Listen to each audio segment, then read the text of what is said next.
Hello kids, I'm Priyanka and I'm back again with my new chapter, The Pleasure of Rain.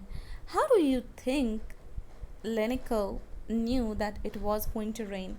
The house, the only one in the whole valley, sat on the crest of the low hill. From his height, one could see the river and the field of ripe corns dotted with flowers that always promised a good harvest. The only thing the earth needed was a downpour or at least a shower. Throughout the morning, Lenko had done nothing else but look at the sky towards the northeast. Now we are really going to get some rain, woman, he said. The woman who was preparing supper replied yes, good willing. During the meal, a big drop of rain began to fall. A huge mountain of clouds could be seen approaching. The air was fresh and sweet. Lenko went out to have the pleasure of feeling the rain on his body. These aren't raindrops falling from sky. They are like new coins. A big drops are 10, small ones are 5.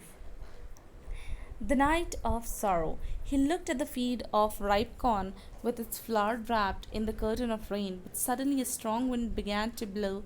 A very large hailstorm began to fall. It's really getting bad now, exclaimed Lenko. I hope it passes quickly. It did not pass quickly. It hailed for an hour on houses, the garden, the hillside, the cornfield, and the whole valley. The field was white as if covered with salt. Not a leaf remained on the tree. The corn was totally destroyed. The flower has disappeared from the plants. Lenko's soul was filled with sadness. That night was a sorrowful one. This year we will have no corns. There no one to help us. We all go hungry this year. But in the heart of all who lived in the solitary houses, there was a single hope, help from God. Although the night Lenko thought only of his one hope from God. At the post office, Lenko was an ox of a man, while working like an animal in the field. Still, he knew that how to write. The following Sunday, at daybreak, he began to write a letter. It was nothing less than letter to God. Dear God, if you don't help me, my family and I will go hungry this year. I need 100 pieces in order to sow my field again and live until the crop comes. Because of the hailstorm you sent, everything is lost. Hopefully waiting. Lenko. He wrote to God to the envelope and went to the town. At the post office, he pasted a stamp on the letter and dropped it into the mailbox. The postman went to his boss laughing heartily. He showed his letter to God. The postman also broke into laugh, but immediately he turned serious. What faith! I wish I had the faith of a man who wrote this letter. Imagine starting up correspondence with God. The postman came up with an idea, sent a reply to Lenko from God, but he needed something more than Godwill, ink and paper to answer the letter. He took a collection from the envelope of the post office.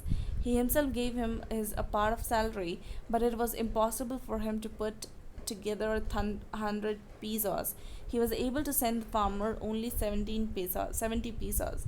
He put the money in the envelope addressed to Lenko. He sent a letter along with it. It contained only signature God.